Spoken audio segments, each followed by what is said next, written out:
మిత్రులందరికీ సూర్యశెట్టి చిట్కాల స్వాగతం. ఇప్పుడు మనం అలర్జీ గురించి తెలుసుకుందాం. అలర్జీ అంటే మనకి ఏదైతే వస్తువు మనకు పడదో అది మన బాడీకి దగ్గరికి వచ్చినట్లయితే మనకి తుమ్ములు రావడం కానివ్వండి, జిల్ల రావడం కానివ్వండి, దద్దులు రావడం కానివ్వండి, ఒక్కోసారి ఈ అలర్జీ అనేది చాలా సివియర్గా ఉంటుంది. ఎంత సివియర్గా ఉంటుందంటే ఊపిరితిత్తుల నాళం కూడా వాచిపోయేసి ఊపిరి తీసుకోవడం అంత కష్టంగా ఉంటుంది అన్నమాట. అంత సివియర్గా అలర్జీ ఉంటుంది. కాబట్టి మీరు ఒక అలర్జీని జరిగినప్పుడు వాటి నుంచి మనం కాపాడుకోవాలంటే ఏదైతే అలర్జెంట్ ఉంటుందో దానికి వీలైనంత దూరంగా మనం ఉండడానికి ప్రయత్నం చేయండి.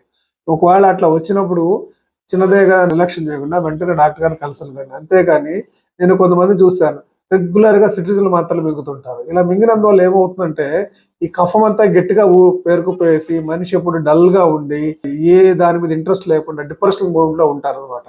సో అట్లా ఎప్పుడైనప్పుడు సిట్రిజన్ మాత్రం మింగొద్దండి. దయచేసి ఈ అలర్జీకి ట్రీట్మెంట్ ఉంది. కంపల్సరీగా మీరు డాక్టర్ని సంప్రదించండి. కంపల్సరీగా దాన్ని ట్రీట్మెంట్ చేస్తారండి. ముందుగా దూరం చేయండి. తప్పని పక్షంలో మీరు డాక్టర్ని కన్సల్ట్ కండి. నేను Srinivasarao Suryasetti, Sri Suraksha hospital, Buchireddypalem. Thank you.